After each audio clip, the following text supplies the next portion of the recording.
What's up, everybody? I'm Morgan Crosbie. Welcome to Cars and Crosbie, and welcome to this wintry, fall-y, I don't know what we call this. This is kind of an intermediary time right now. It's not really sure what it is. Mother Nature's a little indecisive. Is it fall still? Are we getting into winter? I have no idea. But I know that it is snowing right now, and I know that this is something that we've been looking forward to showing you guys. I have on right now the all-season tires. It's about 32 degrees Fahrenheit, 0 degrees Celsius, and this is actually a very important time to be talking about when you're driving your Corvette or any vehicle that has these kind of conditions in front of them, because this is really where you can have a situation where black ice will form. The road, as you can see right now, is warmer than the ground, and because of that, the water is melting, or the snow is melting, and what will happen is if it does go back below a freezing temperature, you will then have a situation where there will be black ice that will form on the road. You can kind of see in this kind of area right down here where there's a little bit of standing water, and that's exactly the kind of stuff where if you go over it, you can accidentally lose control of your Corvette because you've hit some ice, or maybe it's not your Corvette, maybe it's any vehicle. This is maybe just a lesson for some Southerners that haven't seen these kind of conditions before, but we're going to be going in through this, and I wanted to talk a little bit about the safety components that you have to keep in the back of your mind when you're driving a Corvette. There's some things that we need to always keep in the back of our mind. It's kind of subconscious if you've been driving in winter conditions for your entire life. I'm going to go through with you guys in the Corvette those features, but I also want to go through with you guys some news that's going on in the Corvette world. I'm a big fan of Corvette Blogger and also this new podcast called Corvette Today. I get a lot of my news from these sources, as I do trust them as being reliable sources. It doesn't always happen that you hear a rumor and it ends up coming to fruition and being true. It's very similar to high school, where you got to keep your cards close in terms of what you hear until you can confirm it from some reliable sources. And I'm very happy to report that on this latest episode of Corvette Today, Keith Cornett from Corvette Blogger was announcing that on December 8th, the 21 model year production is going to start off. That is amazing news. I do have some new Corvettes that are being built. I'm assuming that they'll be built in the very early weeks of production, as I have already got them accepted from General Motors. I have a red mist tint coat, and then I also have a silver flare metallic being built in these first production runs, so I'm excited to see what those are all about. I also want to point out that there is some exciting news if you are a Canadian and you are a Corvette fan, because there is a new production contract that has just started up with General Motors in the St. Catharines facility. This facility may sound familiar to some of you guys because it's teamed up with Tonawanda in making the LT1 engine back on the Camaro SS and then also on our C7 Corvettes.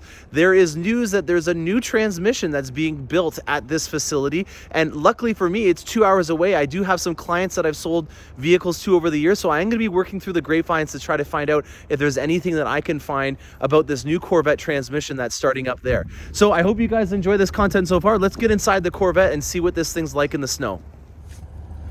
All right, guys, we are in the Corvette. All right, guys, in the Corvette now. Another huge win for 2LT and above with the new C8 that I wasn't really able to take advantage of until situations like this is the heated steering wheel. And the nice thing about these new systems that they have on the GM vehicles is they automatically will activate when you hit a certain temperature. So right now we're at 1 degree Celsius, anything below 8 degrees outside, and the vehicle will automatically activate your heated seats in an adaptive manner. So right now I have one level of the heated seat on because I commuted into work, and when it first came into the vehicle it was a lot more intense, but as the vehicle starts to acclimate and get to the the optimum temperature, it will decrease in intensity for you, so you're not constantly having to decrease that every time you get into your vehicle. And this is worth its weight in gold, especially in Canada. The heated steering wheel button, to have that automated and come on every time, especially if you're doing your errands or you're commuting, to know that every single time you get in, you don't have to constantly be pressing all this stuff to engage it to activate. It's just another really great feature to make you know that the Corvette is working for you.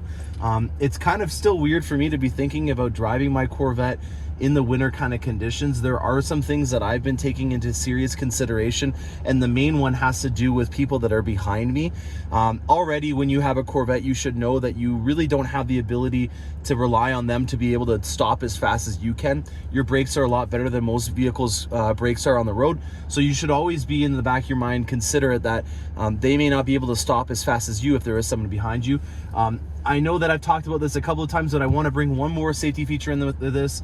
I honestly feel that I can see further back with this system than I can with my own eyes, and that to me is going to make it so that I know behind me that if there is unfavorable conditions, that I don't have to really worry too much about there being a vehicle that doesn't stop in time. You always want to make sure when you're coming up to a stoplight or an area that's an intersection, especially if there's bad conditions, that you kind of stop 20 feet away, 30 feet away from where you actually need to, so that if there was somebody that was coming behind you that couldn't stop in time, you still have enough time to do an evasive maneuver and get away from them. So that's something that is, basic driving. I don't know if they teach that in the southern states where there's no snow, but when you're driving, your braking is a lot of where your skill sets will become into making sure that you don't have a situation unfold where either you back into a person because you didn't anticipate the amount of stopping distances that you'll need above and beyond when you're in a summer condition,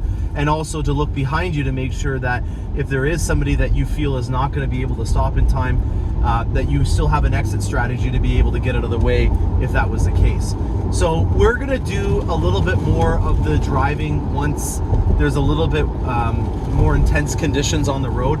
As you can see right now, they're pretty aggressive in salting and sanding the roads. This is something that I also am happy that I have protected my Corvette for, with the sand in particular, with this paint protection film that I have on here. The sand is basically just going to sandblast your front end's paint throughout the entire winter, and to have a paint protection film on my Corvette is going to mean that there is no risk of having the paint underneath there being compromised by the sand that gets kicked up by trucks like this old school 2500 right over here. She'll have some all-terrain tires on there, and probably the mud flaps have been worn off long ago, and so they're going to be kicking up a lot of stuff that's going to create a situation where your front end is going to get just completely peppered. So there's obviously reasons why you should be keeping a distance behind vehicles when it's winter out, but the last one in terms of aesthetics is to make sure that there's not as much stuff that's being kicked up onto your Corvette. So don't be afraid if people are behind you getting a little upset because you're not following with the flow of traffic as easily. Know that you're trying to be as safe as possible for everyone around you. I hope you guys enjoyed this content, and stay tuned for when we have another big snowfall, as I am going to be taking this out and showing you guys what this thing is made of in the snow.